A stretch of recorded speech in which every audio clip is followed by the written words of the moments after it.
The first punch split Jovita's lip open. Blood filled her mouth, hot and metallic. Her knees hit the wet pavement with a crack that sent pain shooting up her thighs. Rain pelted her face, mixing with the tears she couldn't stop. Through blurred vision, she saw two men towering over her. One had a snake tattoo crawling up his neck, its forked tongue flicking toward his jaw. Both wore smiles that promised worse was coming. "You work for Kong Day One," Snake Tattoo said, his accent thick and Eastern European. He grabbed her by the hair, yanking her head back until she was forced to look up at him. Perfect message. Her thin coat was already soaked through, doing nothing to shield her from the November chill. The alley smelled of garbage and something rotting. Water pooled around her knees, soaking into her worn uniform pants, the gray ones with the small insignia of Day One's household embroidered on the pocket. The same insignia that had caught their attention. "Please," Jovita whispered, the word garbled by her swelling lip. "I just clean his house. I don't know him. I'm nobody." The second man laughed, the sound bouncing off the brick walls that hemmed them in. "That's not what our boss says. He says everyone who works for Day One is valuable." Snake Tattoo's grip tightened in her hair. "Especially pretty ones." The second punch caught her in the ribs. Pain exploded through her chest, stealing her breath. She tried to curl inward, to protect herself, but rough hands held her in place. "Our boss will enjoy hearing how you screamed," Snake Tattoo whispered. Jovita thought of her brother waiting at home. Steve, with his missing leg and his smile that somehow hadn't dimmed despite everything. Steve, who only had her left in this world. "I can't die here," she thought desperately. "Not in an alley. Not 4 blocks from a penthouse worth more than my entire life. Not where no one will find me until morning. Not where no one will even notice I'm gone." The third punch made everything go dark around the edges. The fourth blurred into the fifth. She stopped counting after that, retreating deep inside herself as her body absorbed the blows. She didn't know then that someone would notice her absence. That someone would care. That her blood spilled on that pavement would start a war that would shake Seoul to its foundations.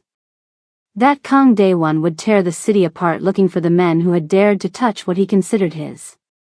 If you're hooked in and you're ready to enjoy this story with me, smash that subscribe button and let me know in the comments where you're watching from, because, trust me, tomorrow I'm bringing you another story that's going to hit just as hard as this one. And you don't want to miss it. Now, back to the story. For 19 months, Jovita Hale had been nothing but a ghost in Kong Day One's world. She had perfected the art of invisibility. Her hands polished surfaces so pristine she could see her reflection in them. Arranged orchids that cost more than her monthly rent. Folded sheets softer than anything she'd ever slept on.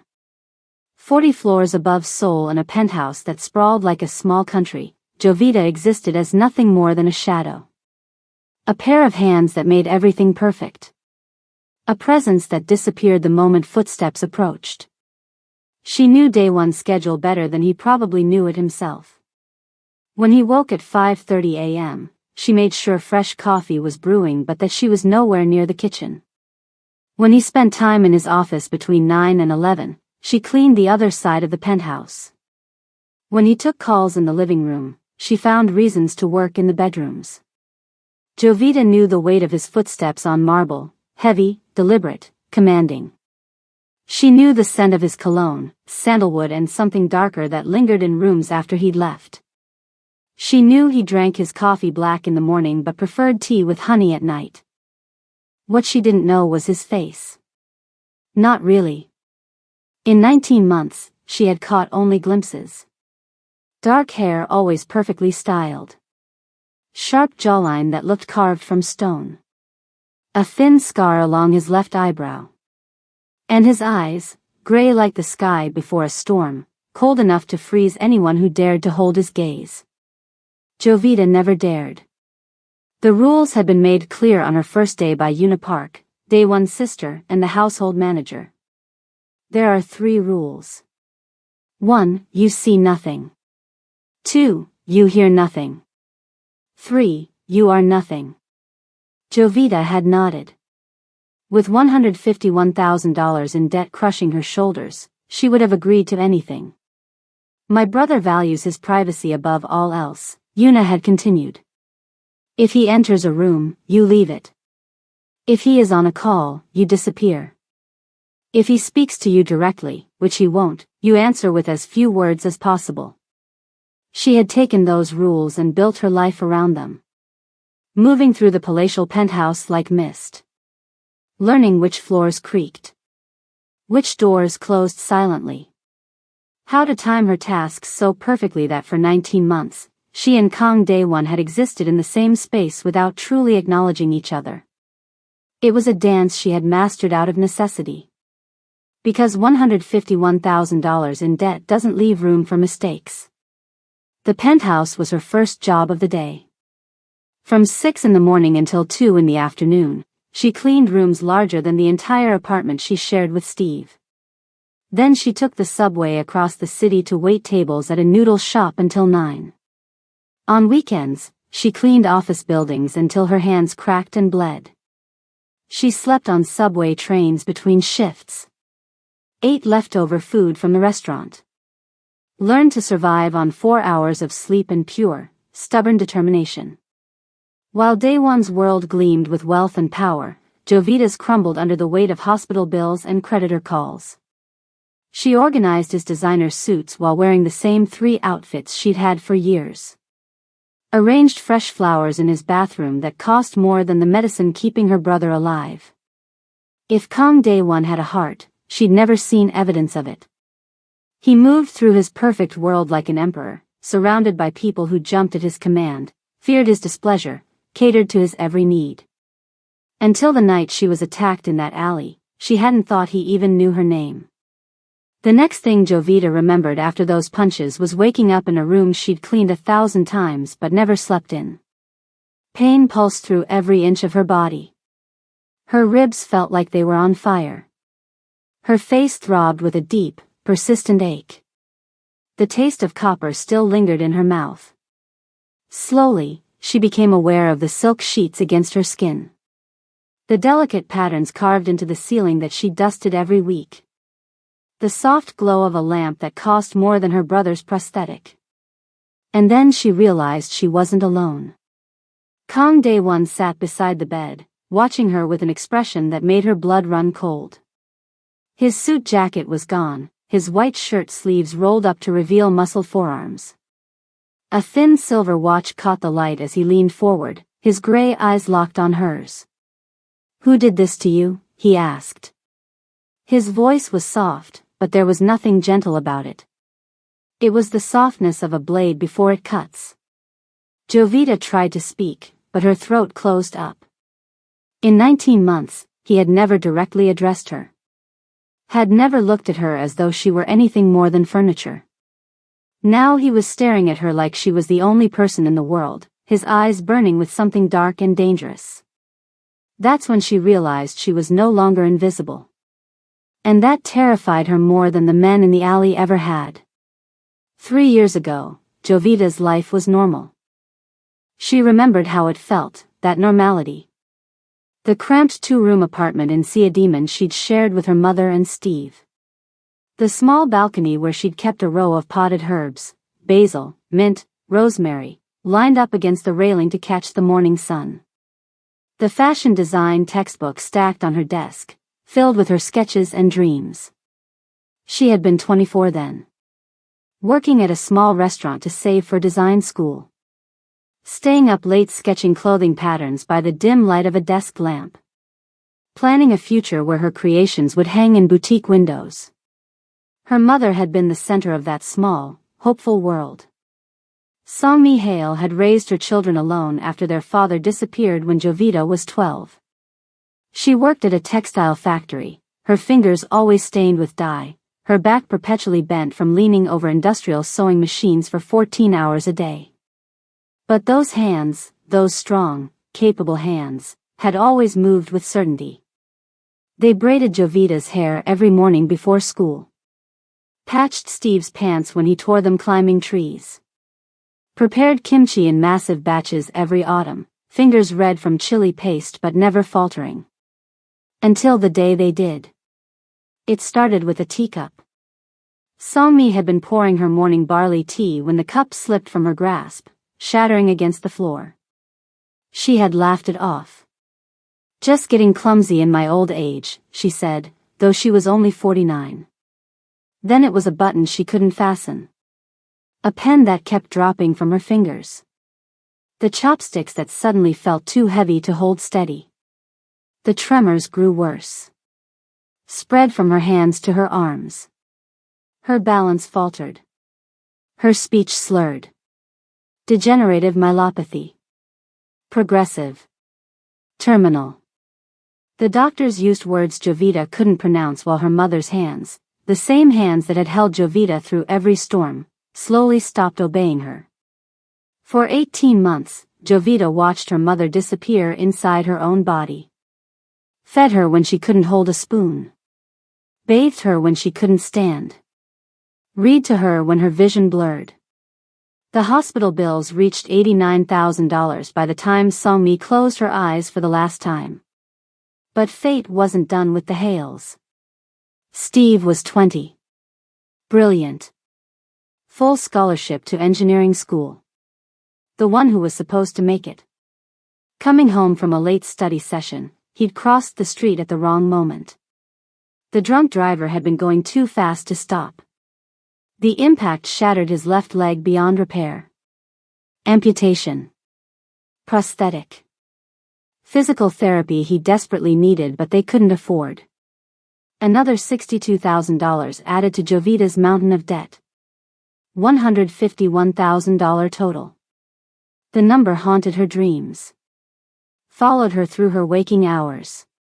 Pressed down on her chest until some nights she woke gasping for breath. The restaurant job wasn't enough. Nothing was enough. That's when she saw the listing. Housekeeper needed. Penthouse residence. Premium compensation. Discretion required. It was printed on expensive cardstock, posted discreetly in the window of an upscale employment agency in Gangnam. The kind of place Jovita had never dared to enter before desperation pushed her through its doors. The address listed was in the most exclusive high-rise in Seoul. The salary was triple what she made at the restaurant. The phrase, "discretion required," should have been her first warning. But $151,000 in debt doesn't leave room for warnings. The lobby of the Hanul Tower gleamed like it was built from liquid silver. Marble floors polished to mirror shine. Crystal chandeliers hanging from 30-foot ceilings.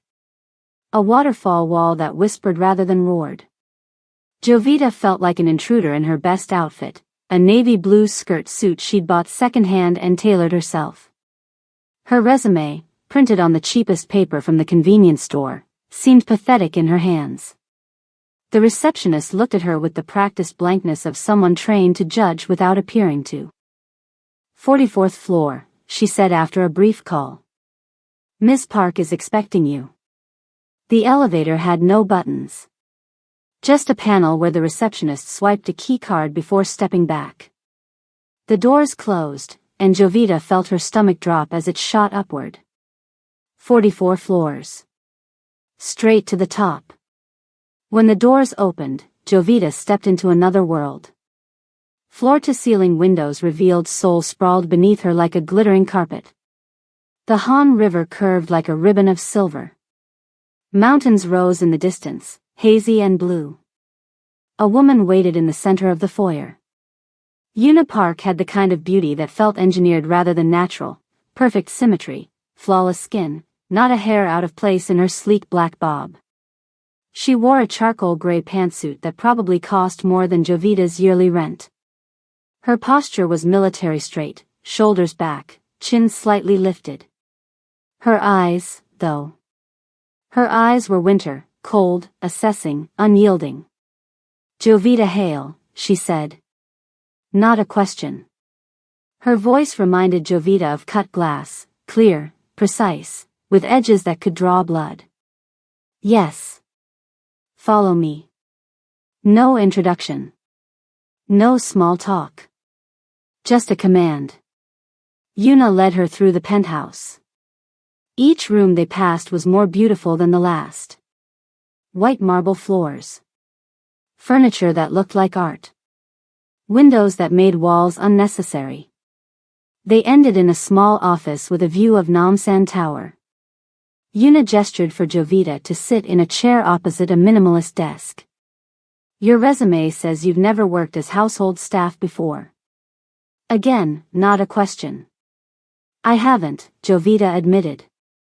But I'm a fast learner. I've been caring for my mother and brother for years. I know how to clean, organize, prepare simple meals. Yuna held up one perfectly manicured hand.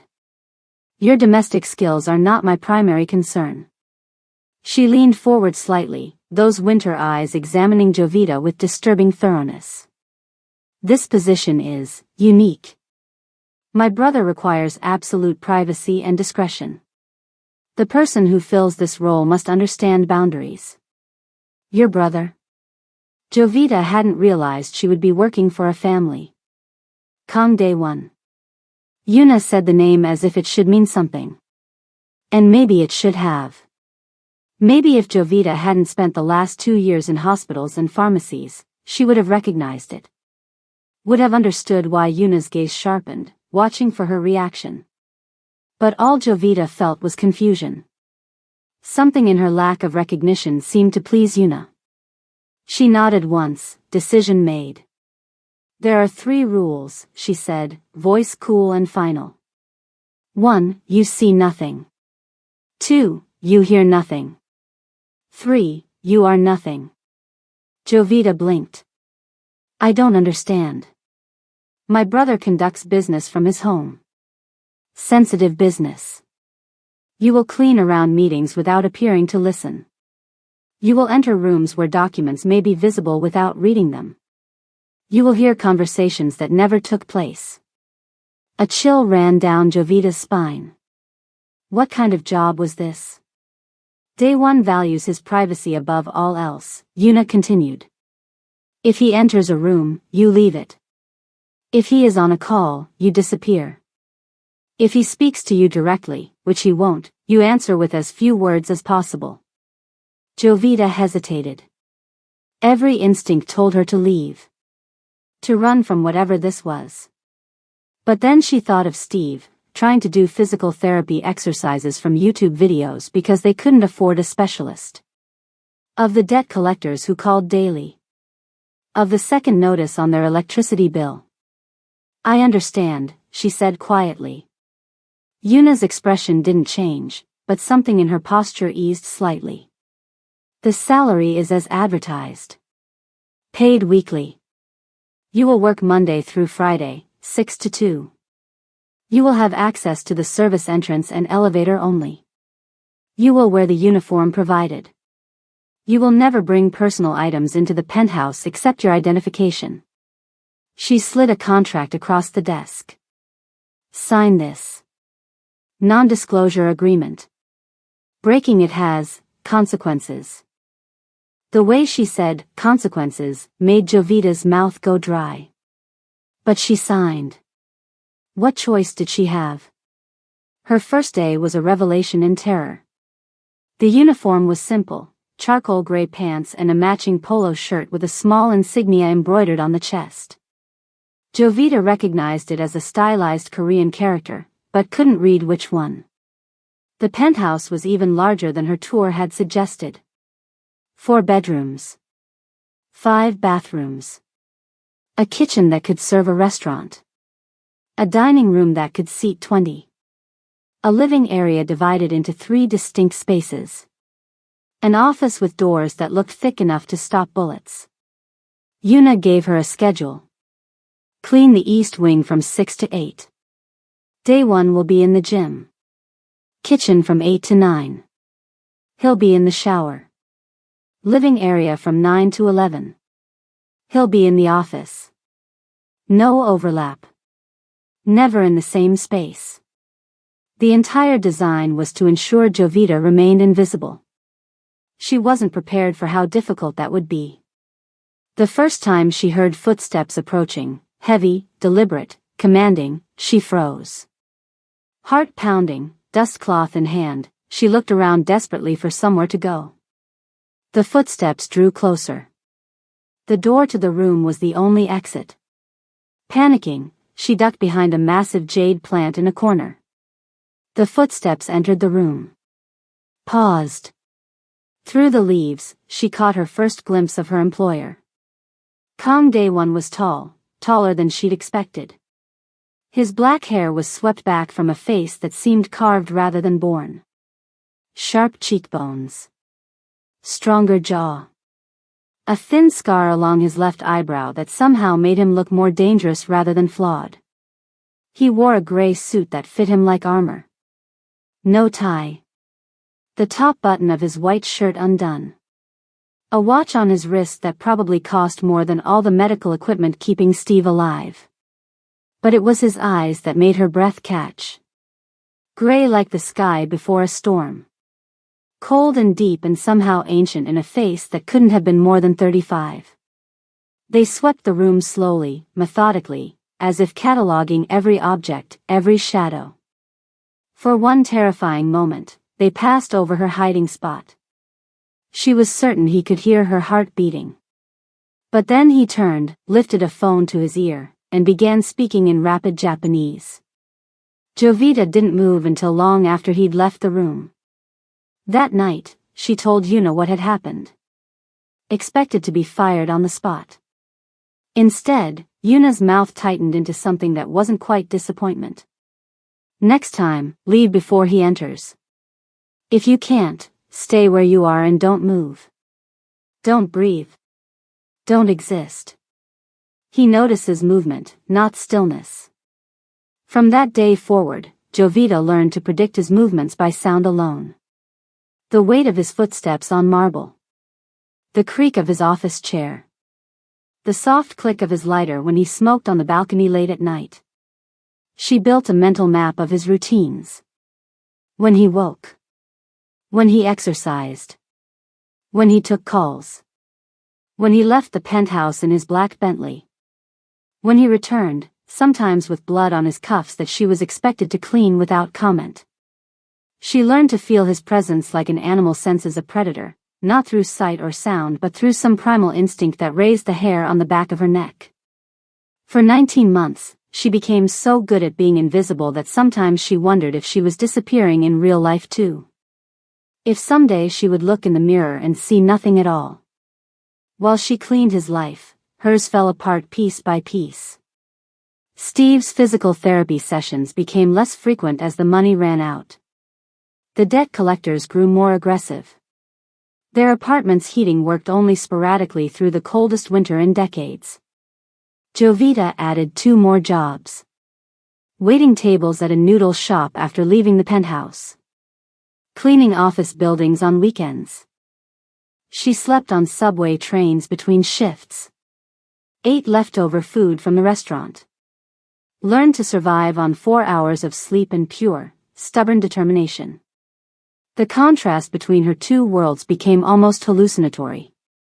She organized Dae-won's designer clothes while wearing the same 3 outfits she'd had for years. She arranged fresh flowers in his bathroom that cost more than the medicine keeping her brother alive.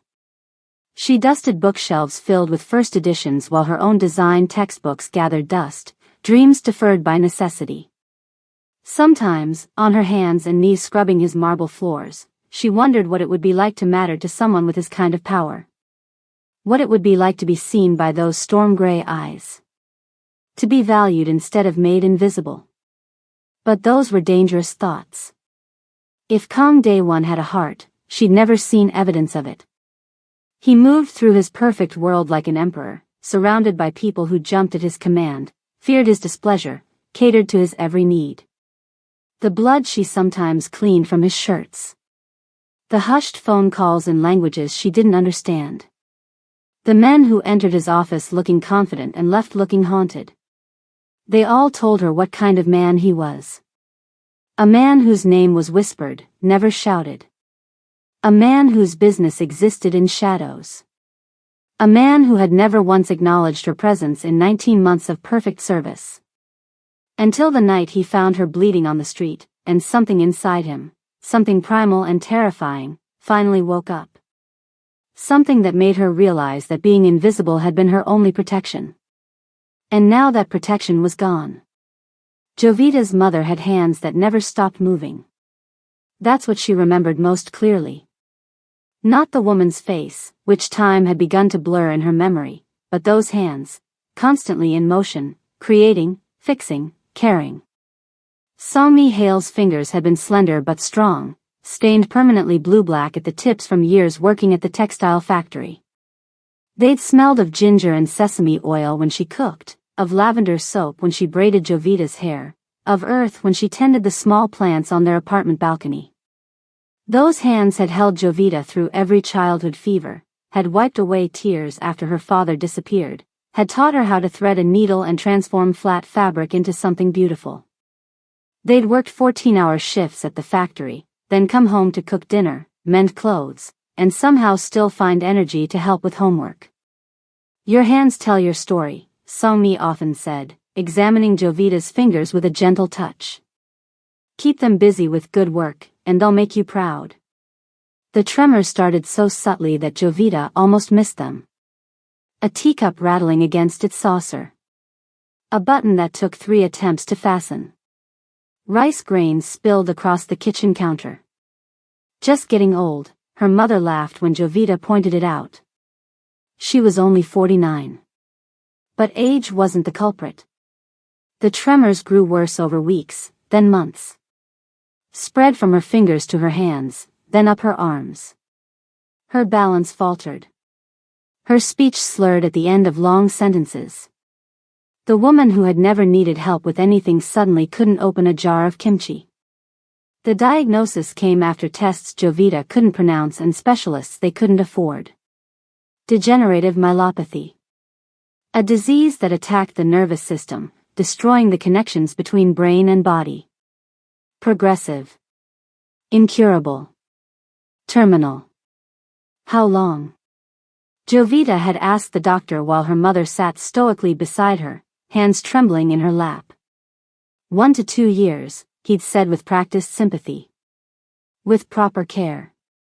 Proper care meant specialized equipment. Home modifications.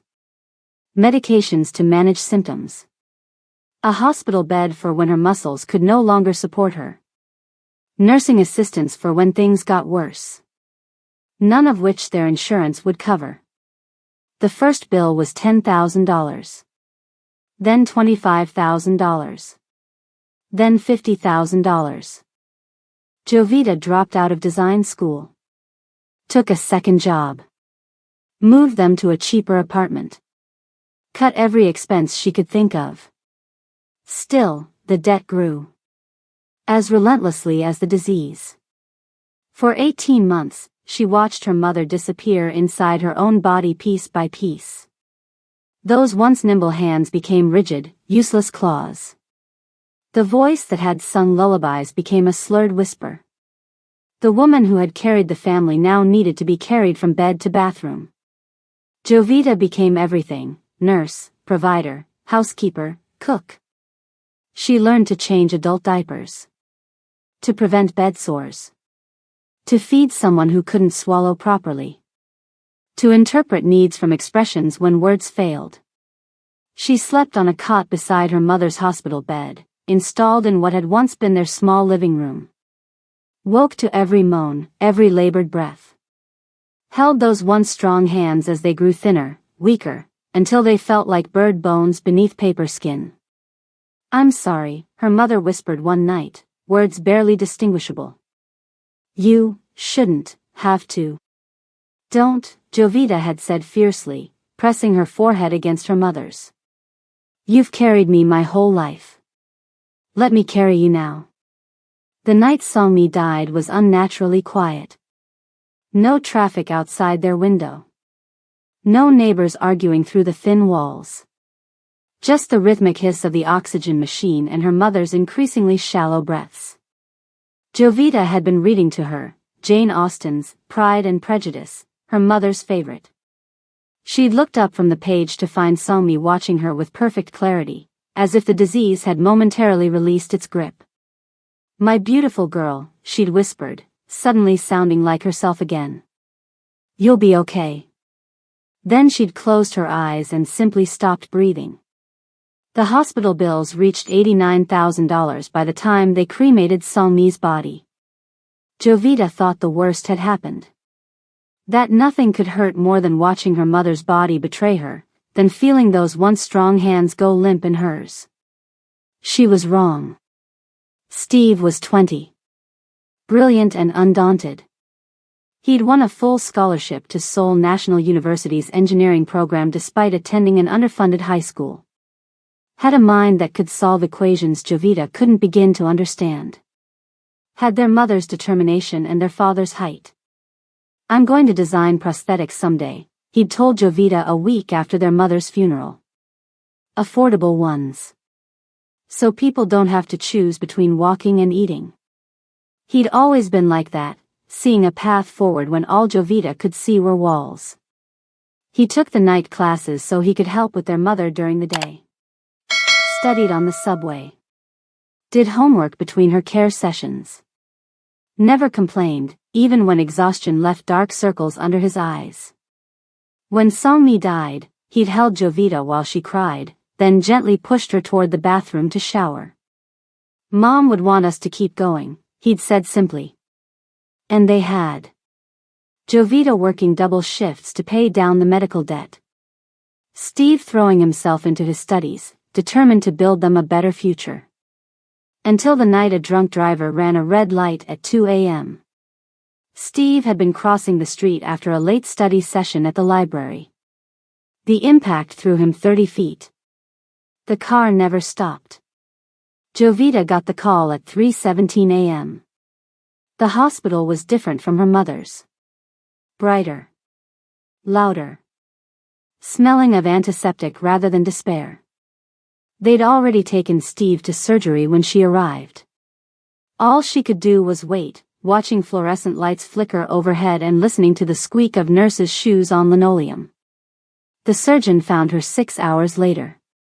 "We couldn't save the leg," he said, his face grave but kind. "The damage was too extensive. But he's young, healthy. He'll adapt." Amputation. Above the left knee. Jovita had nodded, thanked him, asked practical questions about recovery. Had walked calmly to the bathroom before locking herself in a stall and silently screaming until her throat burned. When Steve woke, groggy and confused, she was beside him, composure perfectly reconstructed. "Bad news," she'd said, forcing lightness into her voice. "You've lost your standing as Seoul's most handsome man. Now you're only second place." He'd blinked at her, then down at the sheet covering what remained of his left leg. "Does this mean I get discounted shoes?" he'd whispered hoarsely. And they'd laughed, a desperate, broken sound that somehow kept them both from shattering completely. The bills started immediately. Surgery. Hospital stay. Prosthetic fitting. Physical therapy.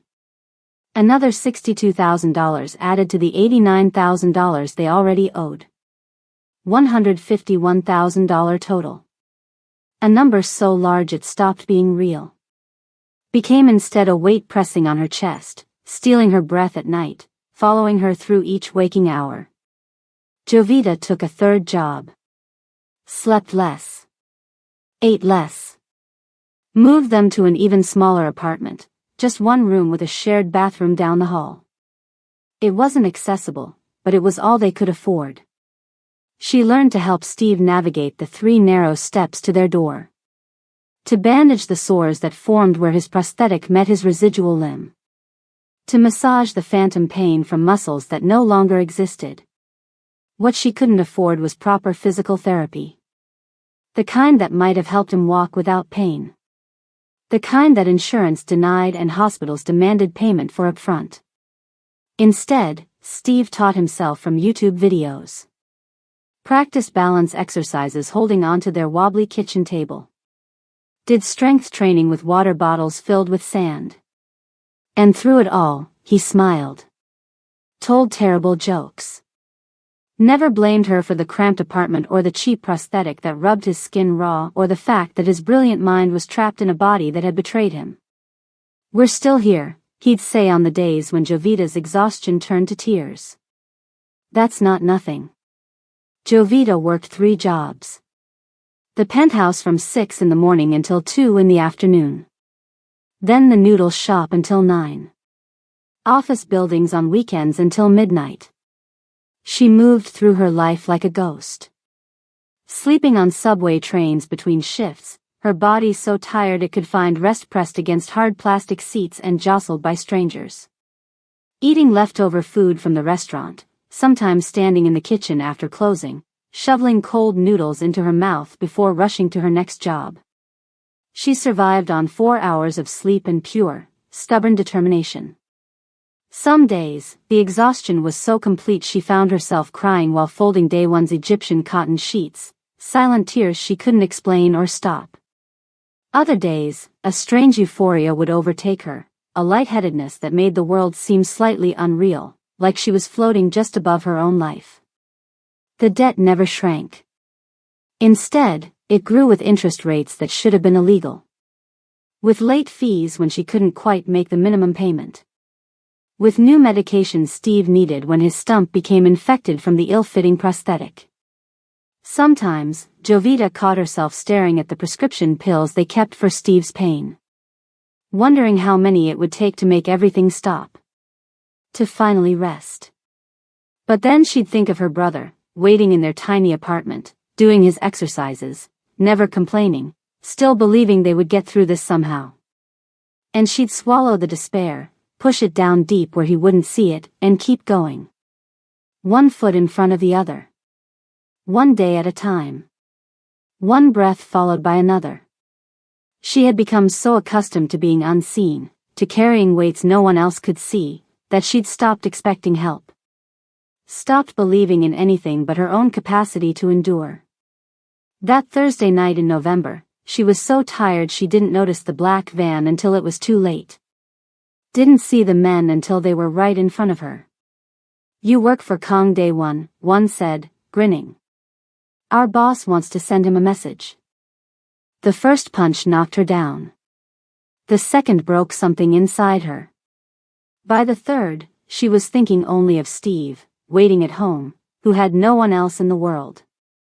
The last thing she remembered was rain mixing with blood on the pavement, and a car stopping nearby, headlights cutting through the darkness. She didn't know then that being invisible had been her only protection. And that being seen by Kong Day One would change everything. Consciousness came to Jovita in fragments. Rain on her face. Cold drops sliding down her temples, mixing with something warm and sticky. Blood, she realized distantly. Movement. Her body cradled against something solid and warm. The sensation of being carried. Pain. Everywhere. Her ribs screaming with each breath. Her face throbbing. Something sharp and relentless drilling into her skull. A scent enveloped her. Expensive cologne, sandalwood and something darker. A scent she'd cleaned from shirts and smoothed from bedsheets for 19 months. Through swollen eyes, she forced her lids open just enough to see a blur of lights and shadow. Then, a silhouette came into focus, broad shoulders, sharp jawline, a face carved from angles rather than curves. Kong Day One was carrying her. Not his driver. Not his security. Him. His arms were steel bands around her body, holding her against his chest as if she weighed nothing. Rain plastered his hair to his forehead, dripping down the severe lines of his face. His jaw was clenched tight enough that she could see a muscle ticking beneath the skin. "Who did this to you?" His voice rumbled against her ear, vibrating through his chest and into hers. Jovita tried to answer, but her tongue felt thick and useless in her mouth. Her lips cracked painfully when she attempted to form words. Those storm-gray eyes locked onto hers for one electric moment. Something flashed in their depths, anger, yes, but something else too. Something she couldn't name. Before she could make sense of it, darkness pulled her under again.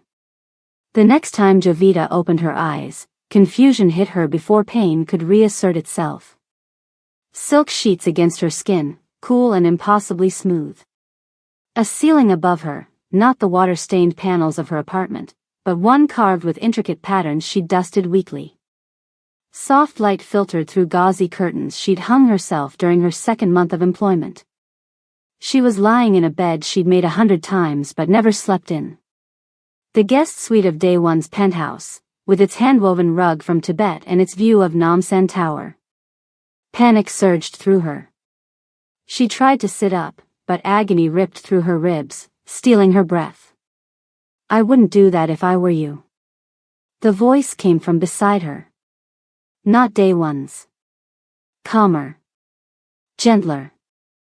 Jovita turned her head slowly, wincing as the movement sent fresh pain shooting through her skull. A man sat in a chair pulled close to the bed. Dr. Jean, Day One's personal physician. She'd seen him a few times during her cleaning shifts, always coming or going with a discreet black medical bag. Middle-aged, with salt and pepper hair neatly styled, calm eyes behind tortoiseshell glasses, steady hands that now reached toward her wrist to check her pulse. "2 broken ribs," he said when he saw she was fully awake. His voice was warm honey, soothing in its professional certainty. "Concussion. Extensive bruising across your torso and face.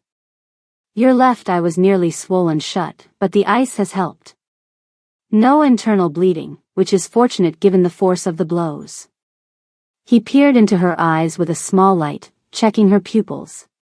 "You're lucky," he concluded, sitting back. Lucky wasn't the word she would have chosen. "Where am I?" Her voice sounded wrong, scraped raw from screaming she didn't remember. "Day One's private quarters," Dr. Jean said, placing the light back in his bag. He insisted. Jovita tried to process this information. For 19 months, she'd been forbidden from even being in the same room as her employer. Now she was in his private wing of the penthouse. In a bed worth more than everything she owned. "My brother," she managed, pushing through the pain to form the words. "He's alone. He needs me." "Mr. Kong is aware of your situation," Dr. Jean said, his expression softening slightly. "He's handling it." Before Jovita could ask what that meant, the doctor stood and gathered his bag. "I've given you something for the pain. It will make you drowsy, but that's good. Rest is what you need most right now." He moved toward the door. "Mr. Kong wanted to be informed when you woke. He'll be in shortly." Panic flared again, stronger this time. 19 months of avoiding Day One's gaze, of slipping from rooms when he entered, of making herself invisible, and now she was trapped in a bed, unable to escape the conversation she'd spent over a year avoiding. Dr. Jean left, closing the door with a soft click that felt oddly final. Jovita took inventory of herself. Someone had changed her clothes. She now wore a soft cotton t-shirt that hung loosely on her frame. Her face felt clean, her hair damp but no longer matted with blood and rain. Her ribs were tightly wrapped under the shirt. Every movement sent pain radiating through her body, but the edges were dulled, likely from whatever medication Dr. Jean had administered. The door opened again before she could attempt to sit up. Calm Day One filled the doorway like a storm front. No suit today, just black pants and a gray shirt with the sleeves rolled up, revealing forearms corded with muscle and a watch that probably cost more than her entire life's earnings. For 19 months, she'd avoided his gaze. Now, she couldn't escape it. He entered the room with deliberate steps, each footfall familiar to her after months of tracking his movements by sound alone. He didn't take the chair Dr. Jean had vacated. Instead, he stood at the foot of the bed, hands clasped behind his back, eyes never leaving her face. The men who did this, he said, voice deceptively soft. The kind of softness that hid sharpness beneath. Did they say anything? Jovita swallowed, her throat dry and painful. Water, she whispered. Without hesitation, Day One moved to the bedside table, poured from a crystal carafe, and held the glass to her lips. His hands were surprisingly gentle, supporting her head as she drank. The incongruity of it, this powerful man performing such an intimate, caring gesture, made her dizzy in a way that had nothing to do with her concussion. When she finished, he set the glass down and repeated, "What did they say?" She met his eyes, truly met them for the first time, and saw something burning there that made her pulse quicken. "They mentioned a boss," she said, her voice steadier after the water. "Said they were sending you a message. Did they give a name?" Each word precise, controlled, but with an undercurrent of something lethal. "No." She closed her eyes briefly, trying to recall details through the fog of pain and medication. One had an accent. Eastern European maybe. And a tattoo. A snake on his neck. Something flickered in Day One's eyes. Something dangerous. "Park Min-ho," he said, almost to himself. Stupid move. The name meant nothing to Jovita, but the way Day One said it, like a death sentence, sent a chill through her. Reality suddenly reasserted itself. Steve would be waiting, wondering where she was, unable to easily care for himself. Jovita tried to sit up, pain shooting through her ribs. "I need to go. My brother. Your brother is being taken care of." Her heart stopped. What? Steve Hale. 20. Lives in Sea Demon. Prosthetic left leg. He recited the facts like he was reading a file, each detail perfect. "He's being brought here tomorrow." Jovita stared at him, confusion and fear battling inside her. "What do you mean, brought here?" "Exactly what I said." Day One's expression remained unreadable. "I've sent Sungmin to collect him and his belongings. He'll stay here while you recover." "You can't just," she started, then stopped, because apparently he could. And had. "Why?" she asked instead. "Why would you do that?" Something shifted in his expression, the barest softening around his eyes. "Because you cannot take care of him in your condition, and he cannot take care of himself. The logical solution is to bring him here, where both of you can be properly attended to." He said it as if it were the most obvious thing in the world. As if bringing the brother of his housekeeper to his penthouse after she'd been beaten in an alley was simply a matter of logistics. "How do you know about my brother?" she whispered. The question seemed to surprise him. His eyebrows lifted slightly, and for a brief moment, he looked almost amused. Then Day One stepped closer to the bed, close enough that she could see the faint lines at the corners of his eyes, the nearly invisible scar along his left eyebrow, the shadow of stubble along his jaw. Close enough that his scent, that familiar sandalwood, enveloped her again. "Jovita," he said, her name sounding strange on his lips, as if he'd practiced it in private but rarely spoken it aloud. "Did you really think I didn't know exactly who was moving through my home for the past 19 months? His gaze held hers, unflinching and direct. "I know that you sleep on subway trains between jobs. I know that you work at Min's Noodle House until 9, and that you clean the Jangwon building on weekends. I know that you owe $151,000 in medical debt, $89,000 for your mother's treatment and $62,000 for your brother's." He continued, each word precise and calm. "I know that you were studying fashion design before your mother fell ill. That you still sketch clothing patterns on napkins during your breaks. That you sing to yourself when you think no one is listening, always the same 3 songs your mother taught you." Jovita couldn't breathe. The room seemed to tilt around her. "How?" she managed. "I make it my business to know who enters my home," he said simply. "Who cleans my spaces? Who touches my things? His voice lowered slightly on the last word, sending an inexplicable shiver down her spine. But you never. She struggled to find words. You always acted like I wasn't there. That was the arrangement, he said. The rules Yuna set. The boundaries that kept things simple. The way he said simple made her think there was nothing simple about it at all. So I was never actually invisible, she whispered, more to herself than to him. His expression changed then, something flickering in his eyes that looked almost like regret. No, Jovita, he said softly. You were never invisible to me. And that's when she realized, all those months of slipping from rooms, of timing her cleaning to avoid him, of holding her breath when he passed, they had been a performance for an audience that was always watching. She had never been unseen. She had only been unseen in the ways that mattered. The wheels of Steve's chair made a soft sound against the marble floors of Day One's penthouse, a whisper of rubber on stone that seemed impossibly loud in the vast entrance hall. Jovita watched her brother from the doorway of the guest suite, leaning heavily against the frame for support.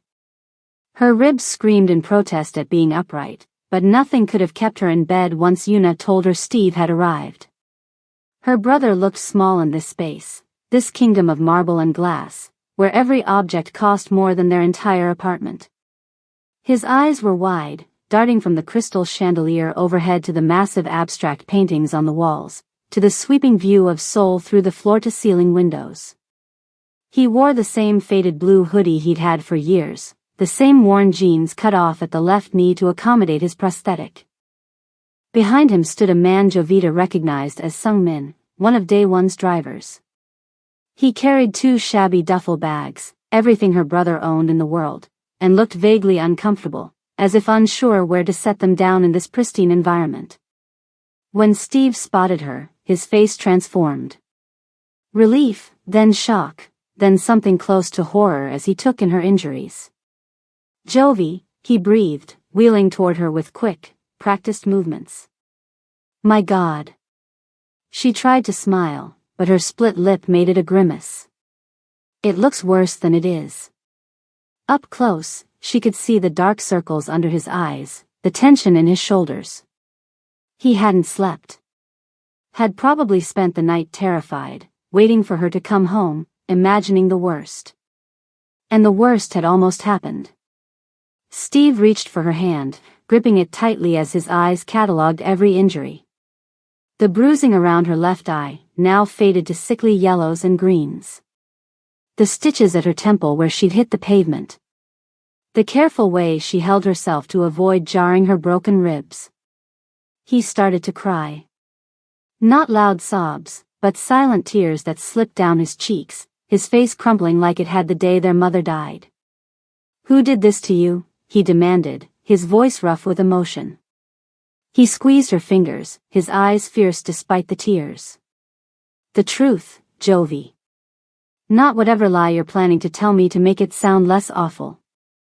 Jovita glanced past her brother. Day One stood in the hallway behind him, watching their reunion with that unreadable expression of his. Their eyes met over Steve's head, and something passed between them, a question from her, a barely perceptible nod from him. Permission to share a version of the truth. Some men attacked me after work, she said carefully, looking back at her brother. I was walking to the subway. They wanted my bag, but then they saw my uniform with the company logo and, it got worse. Not a lie, but not the full truth either. She left out the part about being a message. About being beaten specifically because she worked for Day One. Day One's driver found me and brought me here, she finished.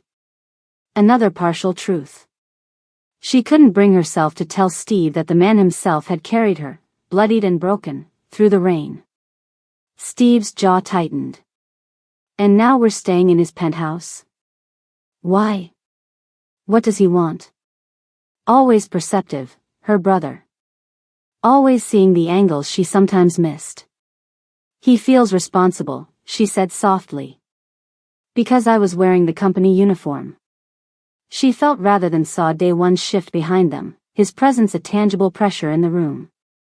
Mr. Hale, he said, his voice cutting through the tension like a blade.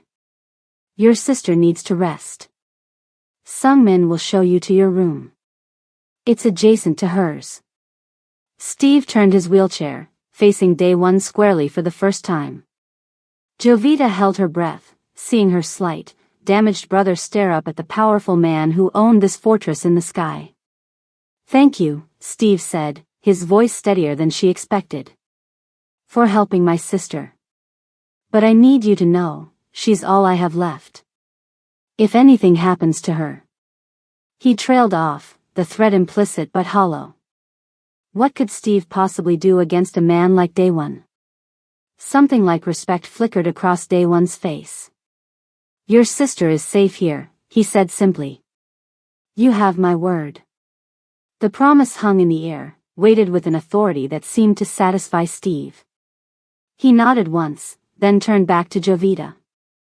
I'll be right next door, he told her. Get some rest. We'll talk more later. As Sungmin wheeled him away, Jovita caught Daewon watching her with an expression she couldn't decipher. Not coldness. Not the blankness she was accustomed to. Something more complex, as if he were seeing her for the first time. Or perhaps, she realized with a jolt, as if he were seeing himself through her eyes. Living in Daewon's home as a patient rather than a cleaner revealed things Jovita never would have seen otherwise. The penthouse operated with the precision of a Swiss watch, every staff member moving in careful orbits that rarely intersected but always complemented each other. Mrs. Kim, the cook, prepared meals that appeared at exactly the right moment without being asked for. Young-ho, the security chief, conducted silent sweeps of the residence at regular intervals, his presence reassuring rather than intimidating. Yuna managed it all with subtle efficiency, rarely raising her voice, communicating volumes with a lifted eyebrow or a slight nod.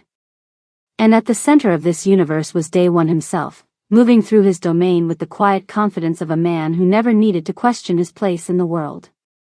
What surprised Jovita most was the way his staff related to him when they thought no one was watching. There was respect, certainly, back straightening when he entered a room, voices lowering deferentially when he spoke, but not the fear she had expected. Mrs. Kim scolded him for skipping meals, her wrinkled face creased with genuine concern. Young-ho shared quiet jokes with him in the security room, their laughter rumbling down the hallway. Even Yuna softened around him in unguarded moments, her professional facade slipping to reveal the sister beneath. You're pushing yourself too hard again, Jovita overheard her telling him one evening.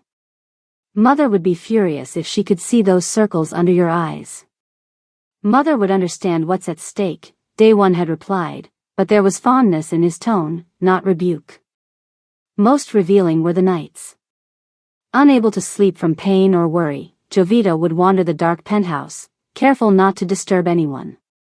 More than once, she found Daewon in his office at 3 a.m, jacket discarded, sleeves rolled up, poring over documents she wasn't supposed to see. Sometimes he spoke on the phone, voice low and controlled, switching fluently between Korean and Japanese. She understood enough to know that whatever business Kang Daewon was in, it operated in shadows deep enough to drown in. Words like shipment and territory and arrangement took on ominous meanings in those midnight conversations. Once, she heard him say, I don't negotiate with threats, his voice so cold it made her shiver despite the penthouse's perfect temperature. Another time, she glimpsed him standing on the balcony at dawn, smoking a cigarette as he stared out at the awakening city. His profile had been sharp against the rising sun, his expression weary in a way she never saw during daylight hours. For a moment, he had looked almost human, burdened, tired, alone. She had slipped away before he could catch her watching, but the image stayed with her. The man behind the shadow, carrying weights she couldn't see and didn't understand. If you're invested in finding out where this road leads, smash that subscribe button and drop a comment letting me know where you're watching from. So, on the third day, a woman arrived at the penthouse. Young-hee Park walked with the crisp efficiency of someone who never wasted a movement. Her credentials, printed on the business card she handed to Jovita, listed specializations Jovita couldn't pronounce and affiliations with medical centers in Seoul, Tokyo, and New York. Day one hired me for your brother, she explained, arranging equipment in the sunroom that had been converted into a therapy space overnight. Twice daily sessions. The newest techniques. Jovita stood in the doorway, watching as Young-hee worked with Steve.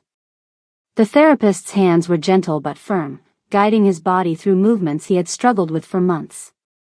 She adjusted his prosthetic, explaining how it had been fitted incorrectly, showing him how to prevent the sores that had plagued him since the amputation.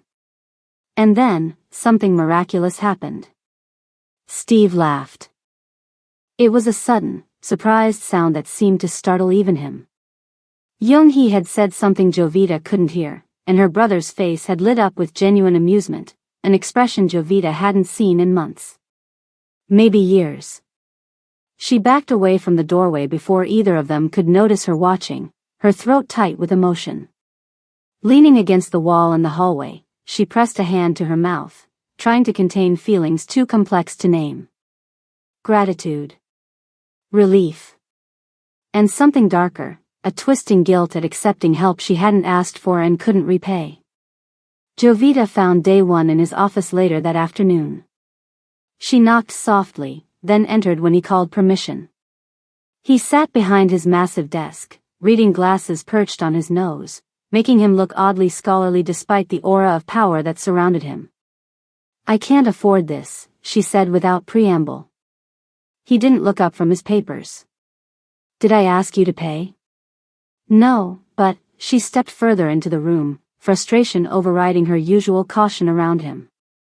You can't just fix everything. It doesn't work that way. It works exactly that way in my world. Well, I don't live in your world. Now he did look up, removing his glasses in a deliberate motion. At the moment, you do. Jovita inhaled sharply, pain shooting through her ribs at the sudden breath. Why are you doing this? All of it. The doctor. The therapy for Steve. Letting us stay here. I'm nobody to you. Something flickered across his face, a brief crack in his perfect composure. Perhaps that's the problem, Jovita, he said, his voice softer than she'd ever heard it. Perhaps you've been a nobody for too long. The words hit her with unexpected force. She had spent years making herself small, invisible, insignificant. Had convinced herself it was safer that way. Easier. And now this man, this dangerous, powerful man, was looking at her as if she were something rare and valuable. Something worth protecting. It terrified her more than the fists that had broken her ribs. Before she could respond, his phone rang. Day One glanced at the screen, his expression hardening instantly. We'll continue this later, he said, the softness gone as if it had never existed. Please close the door on your way out. That night, Jovita woke to the sound of shouting. For a disorienting moment, she thought she was back in their old apartment building, where arguments between neighbors filtered through paper-thin walls. Then she registered the silk sheets against her skin, the moonlight streaming through floor-to-ceiling windows, and remembered where she was. The shouting came from Day One's office. His voice, usually so controlled, raised in anger. Something shattered, glass breaking against a wall. She shouldn't investigate. Should turn over and go back to sleep. Should remember her place in this house. Instead, she slipped from bed, wincing as her ribs protested, and made her way down the darkened hallway. The door to Day One's office was closed, but light spilled from beneath it, along with raised voices, his and a woman's. You can't just declare war on him. That was Yuna, her carefully modulated voice now sharp with fear. He has twice your manpower. Connections we don't have. He crossed a line. Day One's voice was low but vibrating with rage. He touched what's mine. She's a housekeeper, Appa. Not family. Not. She is under my protection. That makes her mine. Something else shattered. Jovita jumped, her heart pounding. And this is exactly what Park wanted, Yuna continued, her voice slightly calmer now. To find your weakness. To make you emotional. To provoke you into acting rashly. I'm not being rash. I'm being clear. Actions have consequences. At what cost? How many of our people will die because your pride was wounded? Because he found the one person in your orbit you actually. The door flew open suddenly, startling Jovita backward. Yuna stormed out, her perfect composure fractured, face pale with anger or fear or both. She froze when she saw Jovita in the hallway. For a moment, the two women stared at each other. Then Yuna's expression shifted, her eyes narrowing with a mixture of calculation and something that looked almost like pity. They've threatened him again, she hissed, low enough that Day One couldn't hear from inside the office. Used you to get to him. And now he's going to do something stupid because of it. Her words hit Jovita like another punch. She wasn't just a message. She was a weapon aimed at Kang Day One's heart. A heart she hadn't even known existed until now. 1 week into her recovery, Jovita's ribs still ached with every breath, but the bruises on her face had faded from violent purple to sickly yellow-green. Dr. Jean had removed the stitches from her temple, leaving a thin red line that would eventually silver into a permanent reminder of that night in the alley. She was restless and used to idleness. The borrowed silk pajamas and soft slippers felt foreign against her skin. The endless hours with nothing to clean, nothing to fix, nothing to distract her from the growing tension in the penthouse, it all made her feel like a caged animal. That morning, she'd convinced Dr. Jean she was well enough to move around more freely. He'd reluctantly agreed, warning her to avoid lifting anything heavier than a book. Your body needs time, he'd said, his kind eyes serious behind his glasses. Pushing too hard now will only extend your recovery. So she'd taken to walking through the penthouse during the quiet afternoon hours when Steve was napping after his therapy sessions. It felt strange to move through these rooms without a cleaning cart, to look at the art on the walls instead of checking for dust, to sit on the furniture rather than vacuuming beneath it. It was during one of these walks that she returned to her guest room and found Day One there. He stood by the small writing desk where she'd left her few belongings, his broad back to the door, head bent slightly as he studied something in his hands. His posture was relaxed, shoulders looser than she typically saw them, as if he thought himself unobserved. Then she saw what he was holding. Her worn leather notebook, the one where she tracked every payment, every interest rate, every mounting dollar of debt. The notebook that had become both her prison and her prayer book, each entry a record of her slow drowning.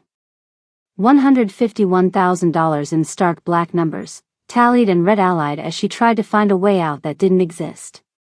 Her stomach dropped. That's private. Day One didn't startle at her voice. Didn't rush to explain himself. He simply turned, the notebook still open in his hands, his expression unreadable. Your mother's medical bills, he said, flipping a page with careful fingers, as if the cheap paper might crumble at his touch. Degenerative myelopathy. 18 months of treatment.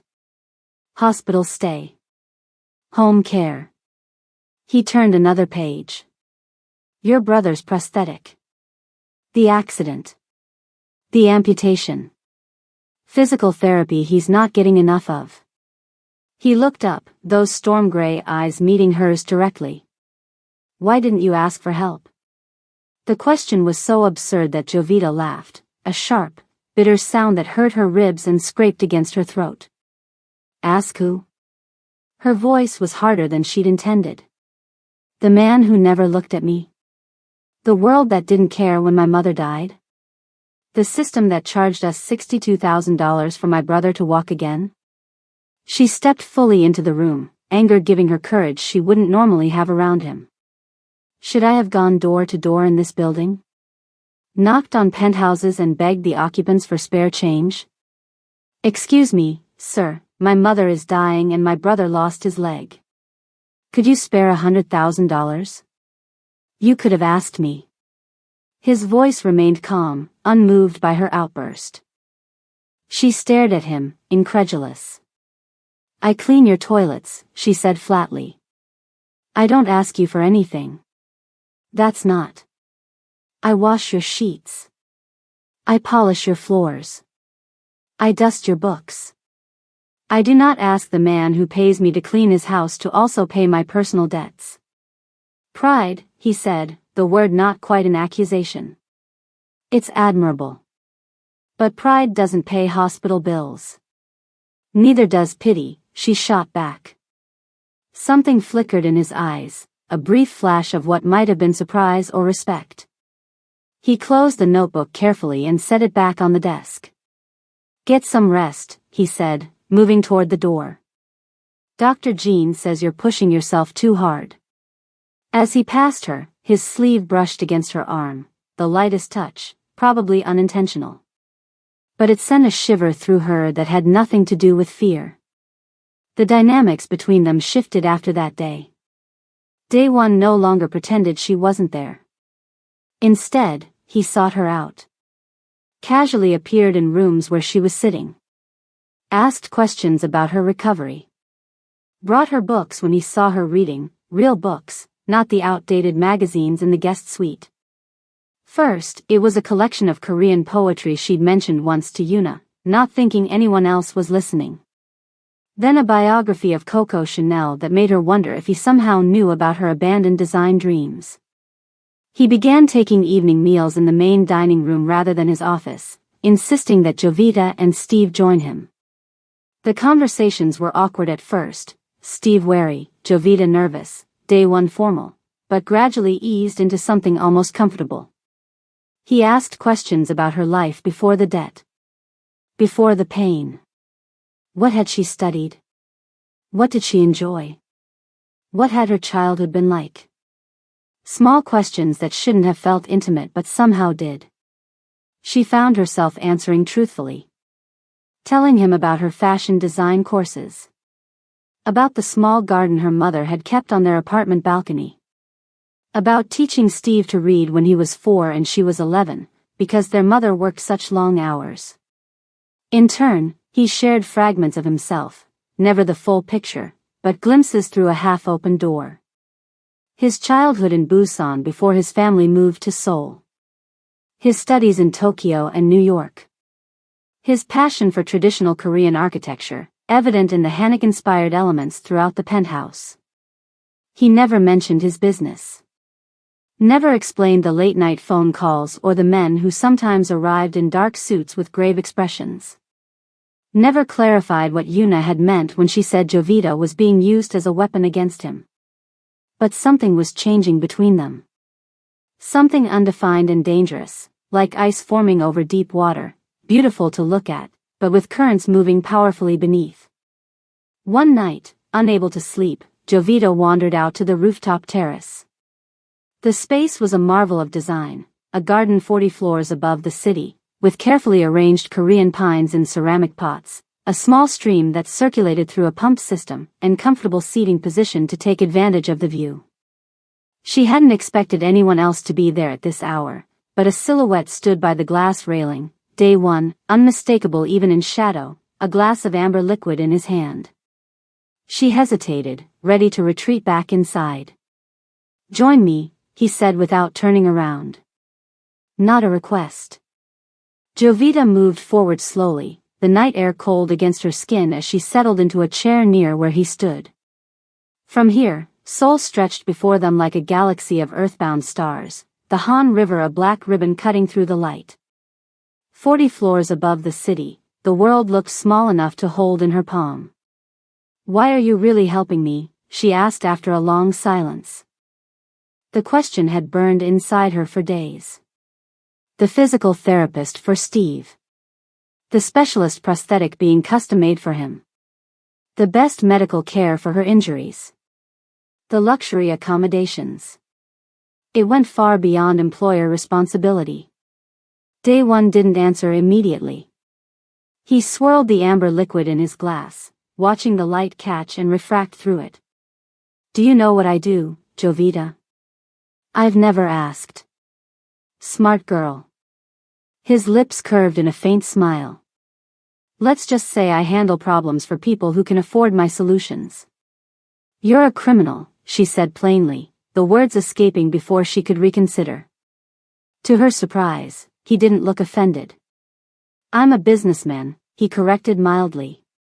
The legality is flexible. He moved to the small table between them and picked up a crystal decanter. Whiskey? She nodded, though she rarely drank. Something about the night, the height, the cold air, the strange intimacy of darkness, made her brave. He poured a small measure into a second glass and handed it to her. Their fingers brushed as she took it, and something electric shot up her arm. A jolt of awareness that had nothing to do with fear and everything to do with the way his eyes lingered on her face. In my world, he said quietly, returning to his position at the railing, loyalty is everything. Protection goes both ways. You've been in my home for 19 months. Never stealing. Never gossiping. Never complaining about cleaning up messes that weren't yours. Jovita knew what messes meant. Blood on shirts. Broken glass after angry phone calls. Documents she wasn't supposed to see. That makes you mine to protect, he continued, his eyes finding hers in the darkness. The possessive language should have bothered her. Should have set off warning bells. Instead, it sent another shiver through her, one that had nothing to do with the cold. I don't belong to anyone, she whispered. Don't you? His gaze was intent, searching. We all belong to something, Jovita. To someone. To a family. To a cause. To a debt. She looked away first, unnerved by the truth in his words. By how much he seemed to understand about her. They sat in silence after that, drinking whiskey and watching the city lights flicker below them. The silence should have been uncomfortable, but it wasn't. There was an ease between them now that had never existed before. When Jovita finally returned to her room, she found herself wondering what it would be like to truly belong in Day One's world. Not as his housekeeper. Not as his charity case. As something else entirely. The next morning, Jovita checked her bank account out of habit, preparing for the familiar crush of anxiety. She sat at the small desk in her room, laptop open, fingers moving through the motions she'd performed hundreds of times. Type in the username. Enter the password. Click through to the summary page. Then stare in disbelief. The balance read, $0 debt remaining. Her heart stopped. She refreshed the page. The number didn't change. Paid in full. All $151,000. She checked her mother's hospital account. Paid. Her brother's medical bills. Paid. The high-interest loans she'd taken to cover rent when they'd fallen behind. Paid. Everything. All of it. Gone. Jovita's hands shook so badly she could barely close the laptop. Her mind raced, unable to process what she was seeing. This had to be a mistake. A system error. A cruel glitch that would be corrected within hours. But deep down, she knew. She ran through the penthouse, barefoot, still in her pajamas, hair loose around her shoulders, heedless of who might see her. Pain shot through her ribs with each step, but she barely felt it. She found him in his office, as she knew she would. He sat behind his massive desk, reading glasses perched on his nose, reviewing what looked like architectural plans. What did you do? Her voice shook. She couldn't tell if the emotion behind it was rage or gratitude or terror. Day One looked up calmly, as if he'd been expecting her. He removed his glasses and set them aside. I fixed a problem. You had no right. I had every right. He stood, walked around the desk until he towered over her, close enough that she could smell his cologne, feel the heat radiating from his body. You are in my home. Under my protection. That makes you and your burdens mine. Something snapped inside her. All the pride, all the independence, all the years of carrying her family's weight alone, it crystallized into a moment of pure, blind rage. She slapped him. The sound echoed like a gunshot in the quiet room. His head barely moved from the impact. But his eyes darkened to something dangerous, pupils expanding until the gray was nearly swallowed by black.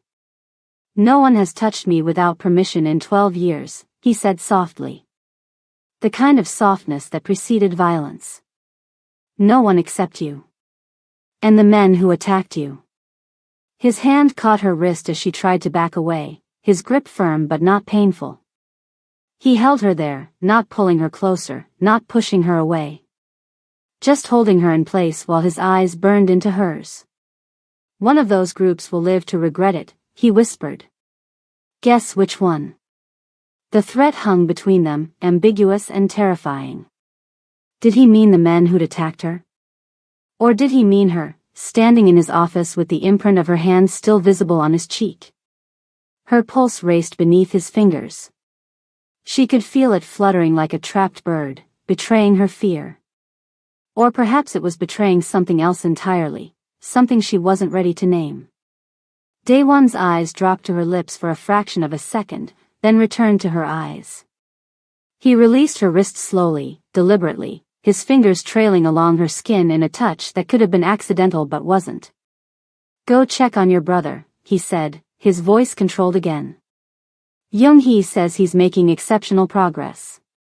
The abrupt dismissal left her off balance. She backed away, rubbing her wrist where his touch still burned, and fled the office without another word. Only when she was safely back in her room did she realize she hadn't thanked him. Hadn't acknowledged what he'd done. $151,000. The weight of years. The burden that had bent her back and broken her spirit. Gone with the click of his fingers. And all he'd asked in return was her recognition of a simple, terrifying truth. She belonged to him now. 3 days of tense silence followed. Jovita moved through the penthouse like a ghost, avoiding Daewon while trying to process what he had done. $151,000, gone. The weight that had crushed her for years, erased with a single decision by a man who treated that amount like pocket change. She should have felt relieved. Instead, she felt unmoored. As if a chain had been unlocked only to reveal she'd forgotten how to walk freely. Steve noticed the change in her. "What's wrong?" he asked on the second night, when she picked at her dinner without eating. "Your ribs hurting again?" "I'm fine," she lied. "You're not." He reached across the table, taking her hand. "Talk to me, Jovi. Whatever it is, we'll figure it out together. We always do." But how could she explain? That the debt was gone, but now she owed something she couldn't name to a man whose world operated by rules she didn't understand? "Just tired," she said, squeezing his hand. "The medicine makes me foggy." Steve didn't believe her, she could see it in his eyes, but he didn't press further. Meanwhile, Daewon disappeared for hours at a time, returning with tight expressions and conducting hushed phone calls behind closed doors. Rooms she had previously been welcome in suddenly became off-limits. The security presence around the penthouse doubled overnight. On the third morning, Yuna cornered Jovita in the kitchen. "What have you done to my brother?" she demanded, her perfect composure fractured by genuine concern. "Nothing," Jovita said, startled by the direct confrontation. "He's hunting Park Min-ho's men. Breaking a 12-year peace. And all because they touched you." Yuna's eyes narrowed, studying Jovita's face with uncomfortable intensity. "Who are you to him?" Jovita wished she knew the answer. "I'm just his housekeeper," she said quietly. Yuna's laugh was brittle. "No housekeeper has ever made Kang Daewon pay off their debts. No housekeeper has ever made him reckless." "I didn't ask him to pay my debts," Jovita said, her voice sharper than intended. "I didn't ask for any of this." Something in her tone must have convinced Yuna she was telling the truth. The woman's shoulders relaxed slightly, her expression shifting from suspicion to resignation. "It doesn't matter if you asked," she said, her voice softening. "What matters is that he did it. And now Park knows he's found Day One's weakness." "I'm not his weakness." "Then what are you?" Yuna asked, the question hanging in the air as she turned and walked away. Jovita had no answer. That night, Jovita couldn't sleep. A storm lashed against the windows, rain streaking the glass like tears. Lightning periodically illuminated the city skyline, followed seconds later by thunder that seemed to shake the penthouse despite its solid construction. At 3 a.m., she heard the elevator doors open. She'd grown familiar with the sounds of the penthouse, which floorboards creaked, which doors whispered and which groaned, which footsteps belonged to which person. The elevator's soft chime, followed by the hydraulic hiss of its doors, meant someone had arrived from the ground floor. Curious, and restless from hours of sleeplessness, Jovita slipped from her bed. She pulled on a robe over her borrowed silk pajamas and stepped into the hallway. The penthouse was dark except for the security lights that glowed softly in the corners.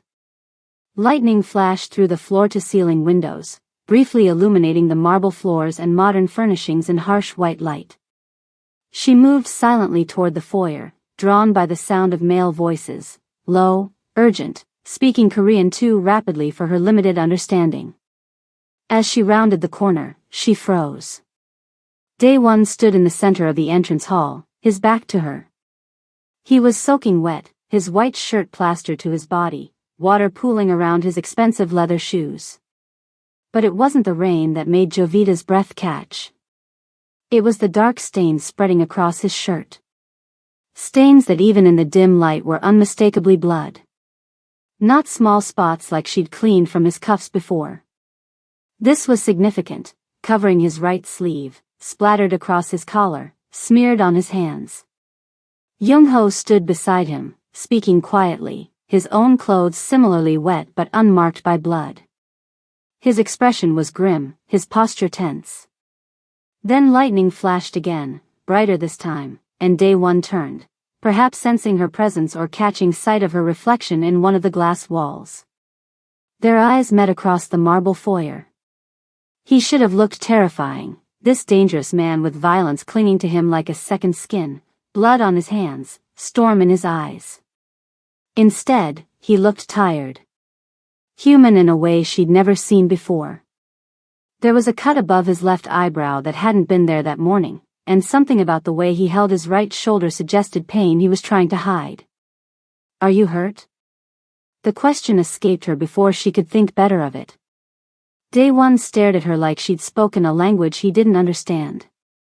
Young-ho's eyes widened slightly, darting between them before he quietly excused himself, leaving them alone in the dimly lit foyer. "You're asking if I'm hurt?" Day One finally said, his voice rough with what might have been disbelief. "When I'm covered in another man's blood?" Jovita took a step forward, then another, drawn toward him despite every instinct for self-preservation. "Yes," she said simply. "Are you hurt?"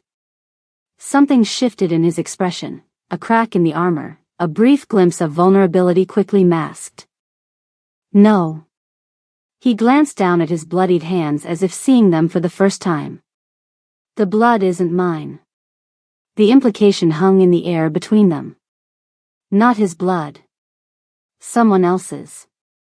Someone who likely wasn't alive to miss it. "Did you kill them?" she whispered. "The men who attacked me? Would it matter if I did?" "Yes." "Why?" He stepped closer, close enough that she could smell the metallic tang of blood and the rain on his skin. "They would have killed you if my driver hadn't found you. They beat you until your ribs broke. Because of me. Because you work for me.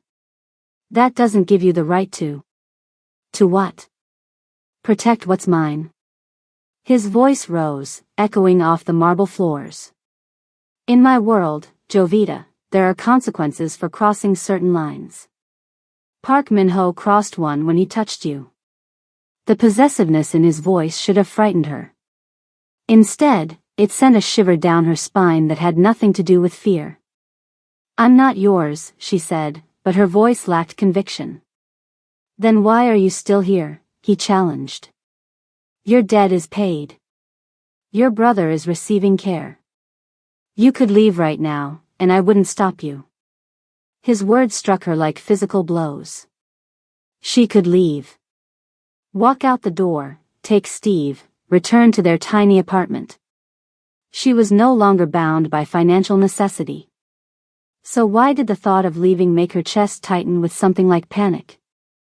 "The men who hurt you," Day One continued, his voice lowering to something quiet and dangerous, "were sent by Park Min-ho.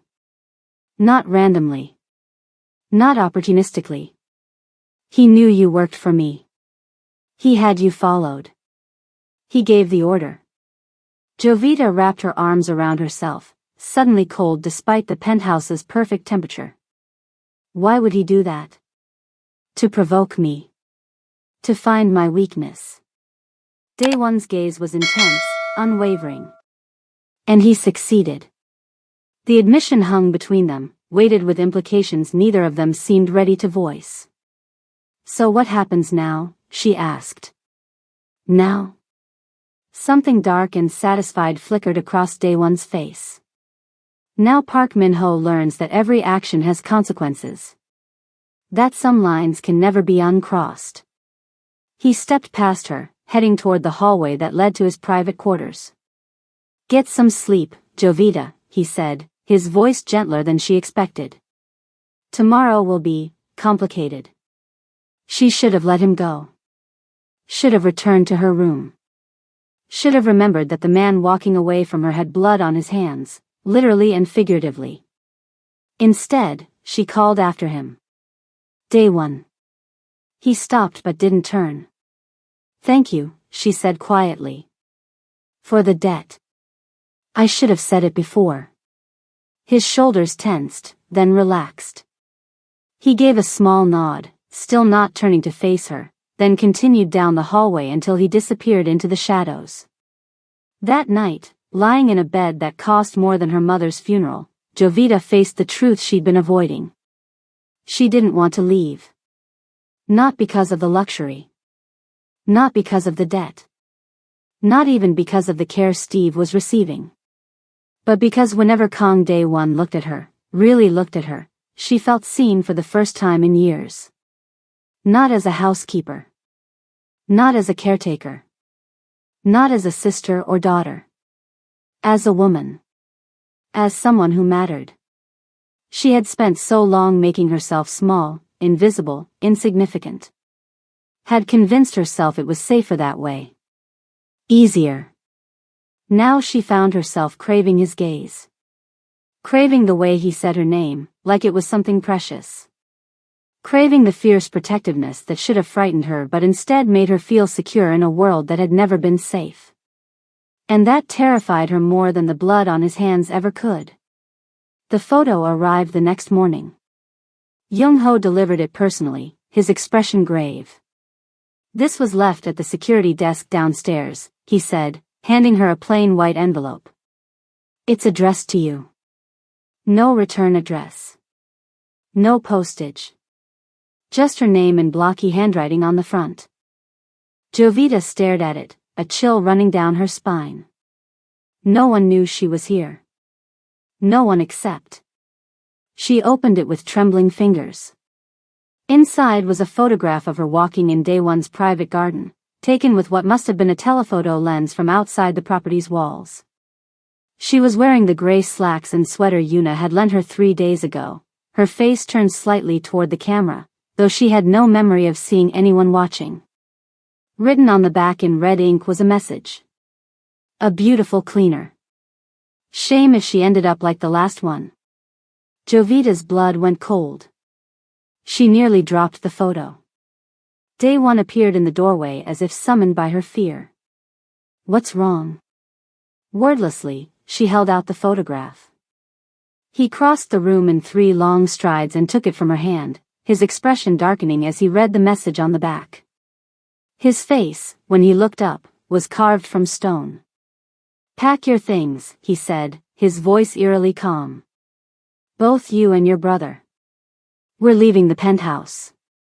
Now. Why? Fear made her voice shake. What does it mean, like the last one? His eyes met hers, and for the first time, she saw real fear there, not for himself, but for her. It means Park Min-ho just declared war. The journey to Daewon's country estate took place in tense silence. They left before dawn. Jovita and Steve bundled into the back of a black SUV with windows so darkly tinted they couldn't see out. Daewon rode in a separate vehicle ahead of them, while Young-ho followed in a third. A convoy moving through the sleeping city like shadows. No one explained exactly what was happening or where they were going, only that they were no longer safe at the penthouse. The photograph had changed everything. Yuna had packed bags for them with ruthless efficiency. Clothes, toiletries, medications, all gathered and organized within 20 minutes. She'd been unnervingly calm, but Jovita had noticed the slight tremor in her hands as she zipped the final bag. Has this happened before? Jovita had asked her quietly, while Steve was in the bathroom. Yuna's eyes had met hers briefly. Not for 12 years. Now, as the SUV climbed steadily into the mountains outside Seoul, following winding roads that grew increasingly narrow, Steve squeezed Jovita's hand. Are you going to tell me what's really happening? He asked, his voice low. Because this isn't about your mugging anymore, is it? She hesitated, unsure how much to reveal. It's complicated. I'm not a child, Jovi. His eyes, so like their mother's, were steady and serious. We're being taken to a safe house by a man who clearly has security teams and escape plans. I deserve to know why. Before she could answer, the SUV slowed, turning onto a gravel drive nearly hidden by dense pine trees. They passed through an unremarkable wooden gate that belied the sophisticated security cameras positioned discreetly among the branches above. The drive curved through the forest for nearly a kilometer before the trees suddenly opened, revealing a clearing and the estate beyond. Jovita's breath caught. Daewon's country home sprawled across a natural plateau halfway up the mountainside. Traditional Hanok architecture, sweeping tile roofs, wooden beams, paper doors, blended with subtle modern elements. The main house formed a perfect square around a central courtyard, with smaller buildings arranged harmoniously throughout the grounds. Cherry trees, still bare in the winter air, lined stone pathways that wound through meticulously maintained gardens. Koi ponds reflected the gray morning sky. And everywhere, guards, positioned at strategic points throughout the property, their presence professional rather than intrusive. No one knows about this place, Daewon told Jovita as they stepped from their vehicles. He spoke quietly, close to her ear, his breath warming her cheek. Not Park Min-ho. Not his men. No one. Then how can you be sure we're safe? She asked. Because this isn't in my name. His eyes scanned the perimeter, assessing. It belonged to my grandmother. The property records still show her as owner, though she's been dead for 20 years. Even my closest associates believe I sold it after she passed. The main house was even more beautiful inside. Traditional Hanji paper walls glowed softly in the morning light. Heated floors radiated gentle warmth through their socks. Antique furniture, pieces that belonged in museums, arranged with perfect simplicity. Yet Jovita didn't miss the modern touches hidden within the traditional aesthetics. The nearly invisible security panels. The reinforced glass in the windows. The subtle bulges under the jackets of the staff who bowed respectfully as they entered. Steve whistled as they moved into the central hall, his wheelchair rolling silently over polished wooden floors. You really are someone important, aren't you? He asked Daewon with newfound respect. Daewon's smile was tight. Important enough to have dangerous enemies. They settled into adjacent rooms in the east wing. Jovita's overlooked a small pond where koi fish swam in lazy circles despite the winter chill. Paper lanterns hung from the eaves outside, swaying gently in the mountain breeze. It should have felt peaceful. Instead, tension hung in the air like the threat of lightning before a storm. Day one disappeared immediately into what appeared to be a study, closing the sliding doors behind him. Urgent phone calls followed, his voice too muffled for Jovita to make out the words. Young-ho stationed guards at regular intervals throughout the property, each man armed and watchful. Yuna arrived 2 hours later with additional supplies, her face drawn and serious as she supervised their arrangement. No one explained. No one needed to. The urgency in every movement, the constant vigilance, the hushed conversations that stopped whenever Jovita or Steve approached, they all spoke to a danger that had followed them from Seoul. The day passed in strange suspension. Steve received his physical therapy in one of the smaller buildings, converted hastily into a treatment room. Jovita wandered the grounds, always aware of eyes watching her, always within sight of the main house. As dusk settled over the mountain, painting the sky in deep purples and blues, she found herself drawn to the koi pond. Stone lanterns illuminated the water, where fish created ripples of silver and gold against the darkening surface. She sat on a smooth boulder beside it, watching the patterns form and dissolve. That was where day one found her after night had fully fallen, the mountain air crisp with early winter's bite. "You should be inside," he said. "It's not safe out here after dark." I needed space to think. She didn't look at him, eyes still fixed on the dancing reflections. "Steve is asleep. The medication for his leg always knocks him out." Day one hesitated, then sat beside her on the boulder. Close enough that their shoulders almost touched, but not quite. Heat radiated from his body in the cold air.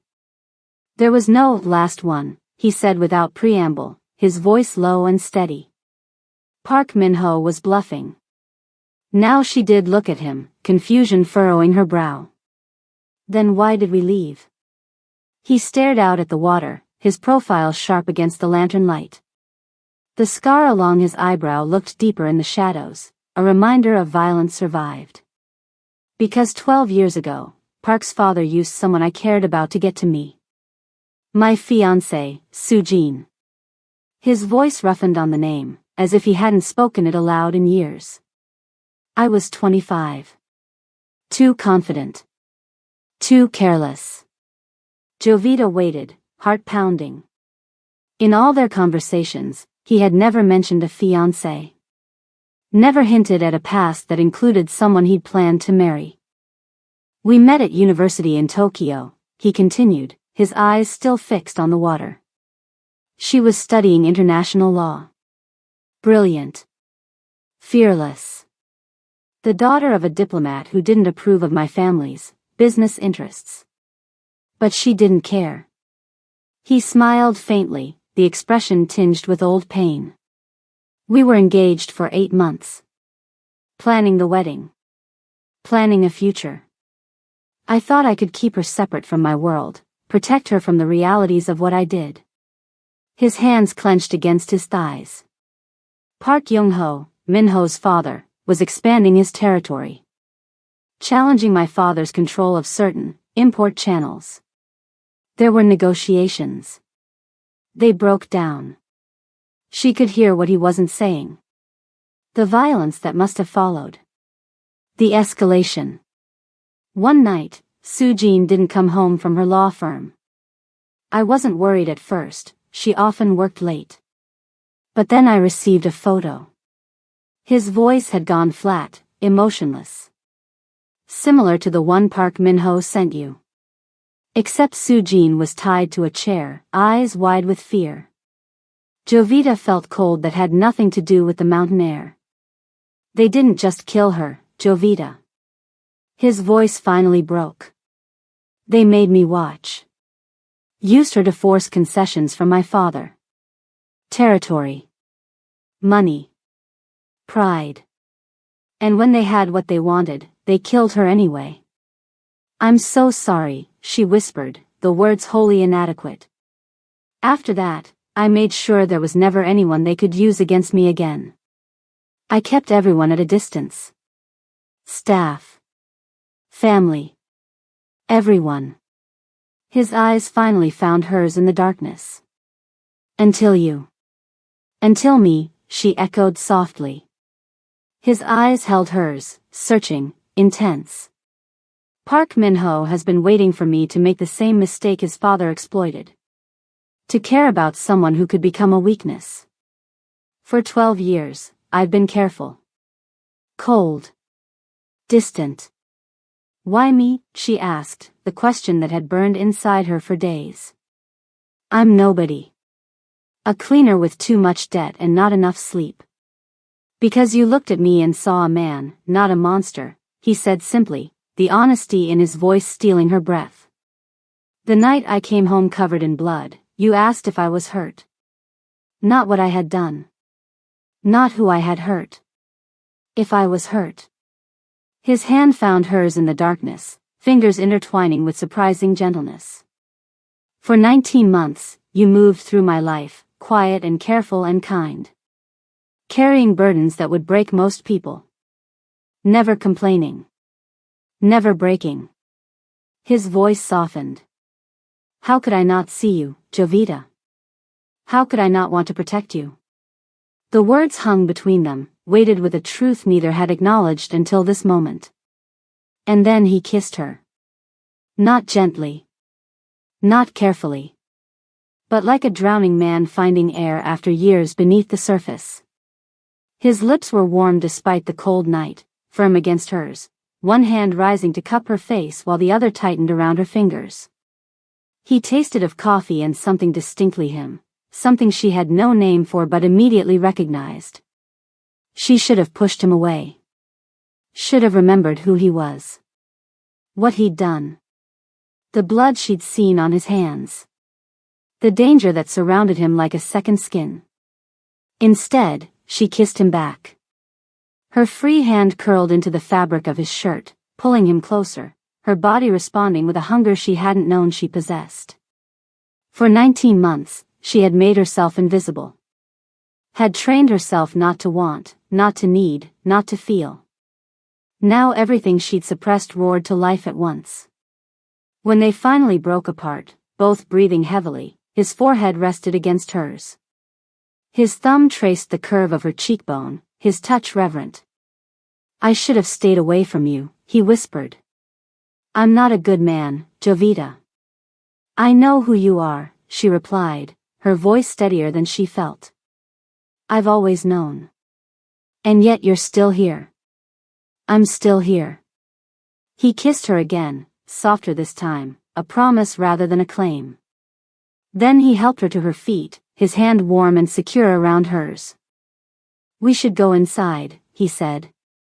It's getting colder.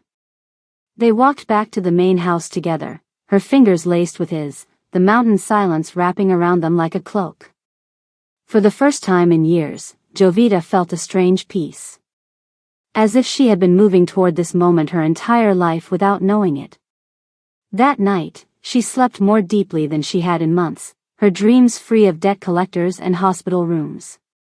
Free of the weight that had pressed on her chest for so long.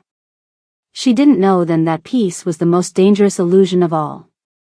The gunshots woke her at 4 a.m. Jovita bolted upright in bed, disoriented for a moment by the unfamiliar surroundings.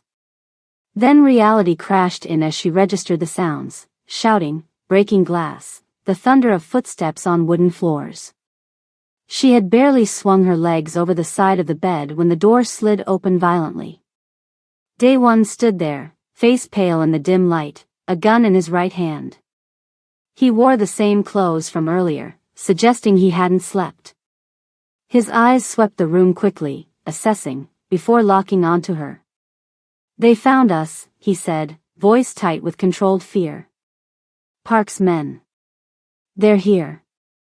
How? She began, struggling to process what was happening. There's a traitor.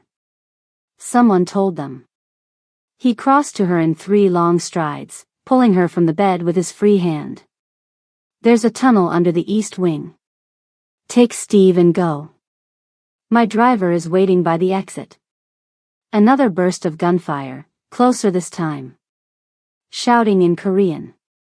The sound of something heavy falling. What about you? She grabbed his arm, fear making her voice shake. His eyes met hers, and in them she saw a goodbye. Jovita, he said, her name like a prayer on his lips. Some debts can only be paid one way. The meaning crashed over her. He wasn't planning to escape. He was planning to stay. To fight. To buy them time. No, she said fiercely. You're coming with us. I can't. His expression hardened. If I run, this never ends. Park will keep coming. Keep using you against me. I have to finish this. He pressed a hard, desperate kiss to her mouth, then pushed her toward the door. Go. Please. If you stay, they'll use you to destroy me. And I can't watch that happen. Not again. As he turned to leave, she grabbed his arm. Don't you dare die for me, Kang Daewon. His smile was sad. Too late. And then he was gone, walking toward the sound of men who had come to kill him. For a heartbeat, Jovita stood frozen, torn between following him and doing as he'd asked. Then Steve's safety crystallized in her mind, giving her clarity. She ran to her brother's room, finding him already awake, struggling to get into his wheelchair. What's happening? He demanded, eyes wide with fear. We need to go. Now. She helped him into the chair, grabbed the emergency bag Yuna had prepared for them, and pushed him toward the hallway Daewon had indicated. Young-ho appeared at the end of the corridor, face grim, a gun in each hand. This way, he said urgently. Quickly. More gunfire. Closer. The sound of breaking wood. Men shouting orders. Jovita pushed Steve's chair, following Young-ho through a series of turns until they reached what looked like a storage closet. The security chief pushed aside shelving to reveal a hidden door. The tunnel leads to a garage about half a kilometer away, he explained, handing Jovita a flashlight. Sungmin is waiting with a car. He'll take you somewhere safe. What about Daewon? She asked, though she already knew the answer. Young-ho's expression softened slightly. He's making sure you have time to escape. He's going to get himself killed, she whispered. Perhaps. Young-ho helped maneuver Steve's wheelchair into the tunnel entrance. But he's made his choice. And he chose you. As the door closed behind them, sealing them in the dark tunnel with only the flashlight's beam, Steve looked up at his sister. You're in love with him, he said. Not a question. Jovita didn't answer. She couldn't. The realization was too new, too raw, too terrifying to voice aloud. Instead, she pushed his chair forward, away from the sounds of violence echoing behind them. Away from the man who had changed everything. Away from a truth she wasn't ready to face. That sometimes love costs more than debt ever could. Jovita got Steve to the tunnel, but she couldn't leave. Couldn't abandon Daewon to face his enemies alone. The underground passage was narrow and damp, lit only by the thin beam of her flashlight. The air smelled of earth and concrete, cool against her face as they moved deeper into the darkness. Steve's wheelchair barely fit, scraping occasionally against the rough walls.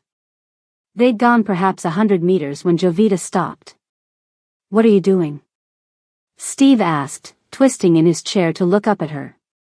She stood frozen, flashlight beam trembling in her hand, listening to the distant sounds of gunfire echoing through the tunnel. Each shot could be the one that killed Daewon. Each moment that passed could be his last. I can't, she whispered. I can't just leave him. Steve reached for her hand. Jovi, there's nothing you can do. Those are men with guns up there. I know. She squeezed his fingers. But I need to try. Decision crystallizing, she knelt beside his chair. The tunnel is straight from here. Sungmin is waiting at the end with a car. She pressed the flashlight into his hand. If I'm not there in 20 minutes, tell him to leave without me. Jovi, no. But she was already running back the way they'd come, guided by memory and the faint glow from emergency lights spaced along the ceiling. Her heart pounded in her ears, drowning out Steve's calls for her to come back. She had spent her entire life running toward responsibility. Toward family. Toward duty. Always putting others first, making herself small and invisible to care for those who needed her. This time was different. This time, she was running towards something she wanted. Something that was hers. The hidden door at the end of the tunnel was still unlocked. Jovita slipped through it silently, emerging into the storage closet. The sounds of fighting were louder now, shouts in Korean, the crash of breaking furniture, occasional gunfire. She moved cautiously through the silent corridors of the East Wing, barefoot and still in her sleep clothes, pressing herself against walls at corners, peering around carefully before proceeding. The training from years of avoiding notice in Day One's penthouse served her well now. Following the sounds of conflict, she made her way toward the central courtyard. As she neared the main hall, a body sprawled across her path, one of Park's men, unseeing eyes staring at the ceiling, blood pooling beneath him. She swallowed hard and stepped around him. Through a partially open door, she could see into the main hall. The beautiful space was now a battlefield. Furniture overturned for cover. Bullet holes in the delicate paper walls. Broken glass glittering on the polished floor. She found them in the center of the chaos. Day One stood with his back to one of the wooden support columns, blood seeping from a wound in his left shoulder. His gun was pointed at Park Min-ho, who stood 5 meters away, a slight man with cruel eyes and a gun of his own aimed at Day One's heart. 3 of Park's men surrounded him, their weapons trained on Day One. Young-ho lay on the ground nearby, clutching his side, his face twisted in pain. Finally, Park was saying, his voice smooth with satisfaction. 12 years I've waited to see you broken, Kong. You'll wait longer, Day One spat, though blood trickled from a cut on his temple, running down the side of his face. Park smiled. I don't think so. Not when I have the perfect leverage. He turned, and saw Jovita standing in the doorway. His smile widened. Right on time. No. Day One lunged forward, but Park's men grabbed him, forcing him back against the column. One struck him across the face with a pistol, splitting his cheek open. Park gestured with his gun. Come here, girl. Jovita stepped into the room, hands raised, heart hammering so hard she thought it might burst from her chest. Her eyes met Day One's, saw the desperation there, the fear that had nothing to do with his own safety. Let him go, she said, surprised at how steady her voice sounded. Jovita, don't, Day One's voice broke on her name, raw with emotion. Park laughed. So the rumors are true. The great Kong Day One, brought to his knees by a cleaning girl. He moved toward her, each step deliberate, until he stood close enough that she could smell his cologne, something cheap and cloying. How does it feel, Kong? To watch someone you love die? Like I watched my brother die at your hands? Jovita didn't move as Park pressed the gun to her temple, the metal cold against her skin. Time seemed to slow, the world narrowing to this single moment. She looked at Day One, this complicated, dangerous man who had paid her debts, healed her brother, and somehow stolen her heart. Blood ran down his face, soaked his shoulder, but his eyes never left hers. Close your eyes, she whispered to him. Instead, he smiled at her. A real smile. Soft and sad and full of everything they hadn't had time to say. And that's when she moved. The self-defense classes her mother had insisted on. The ones she'd taken religiously after her mother died, walking home alone at night through dangerous neighborhoods. They came back in a rush of muscle memory. Elbow to ribs. Palm to nose. Twist of the wrist. Park hadn't expected resistance from a cleaning girl. His grip on the gun loosened in shock when her elbow connected with his solar plexus. She struck upward with the heel of her hand, feeling cartilage crunch as his nose broke. His finger tightened reflexively on the trigger, but she had already twisted his wrist away from her head. The gun fired, the bullet embedding in the ceiling as it clattered from his grasp to the floor. What happened next happened so fast Jovita barely saw it. Day One, taking advantage of the momentary shock, broke free from the men holding him. Young-ho, despite his wound, surged up from the floor with a hidden weapon. More of Day One's men poured in from side entrances that must have been concealed, catching Park's remaining forces from behind. When it was over, Park Min-ho knelt on the floor, blood streaming from his broken nose, Day One's gun pressed to his forehead. "Do it," Park hissed, hatred burning in his eyes. "Finish it." Day One's finger tightened on the trigger, his face a mask of cold fury. 12 years of grief and rage focused into this single moment of vengeance.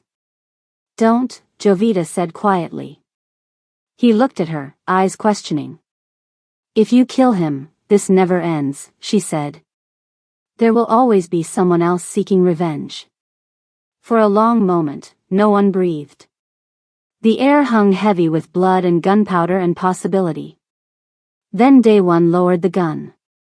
"Get him out of my sight," he told his men. "Make sure he understands what happens if he ever comes near what's mine again." As they dragged Park away, Day One crossed to Jovita in 3 long strides and pulled her against him, heedless of his injuries. "You could have died," he whispered into her hair, his arms tight around her as if afraid she might disappear. "So could you," she replied, feeling his heartbeat, strong and rapid against her cheek. He pulled back, framed her face with his hands. "Don't ever do that again." She smiled up at him, this man who had moved from shadow to substance in her life. "Don't ever tell me what to do." And then he laughed, a real laugh that transformed his face into something young and unburdened and beautiful. 3 months later, Jovita stood on the rooftop terrace of Day One's penthouse, watching Seoul glitter below like a carpet of stars. So much had changed. Steve was walking with a new prosthetic, the best money could buy. He'd returned to his engineering classes, a driver taking him each day. Jovita no longer cleaned the penthouse. Other hands polished the marble floors and arranged the flowers. Instead, she was studying design again, the dream she'd abandoned when her mother got sick. Her sketches now covered a desk in what had once been Day One's home office, but was now a shared space. Her first collection would debut at Seoul Fashion Week in the fall, backed by a foundation that Day One had established to support designers from underprivileged backgrounds. And Day One, he was changing too. Shifting his business toward legitimate enterprises. Making peace with old enemies where possible. The criminal would never entirely disappear, some shadows run too deep to be fully erased, but he was building something that could exist in the light. "What are you thinking about?" he asked, coming up behind her, arms sliding around her waist. "How strange life is," she said, leaning back against his chest. 19 months I was invisible in your home. And now you're the most visible thing in my world," he finished. She turned in his arms, looking up at the face that had once terrified her and now felt like home. "Do you ever regret it?" she asked.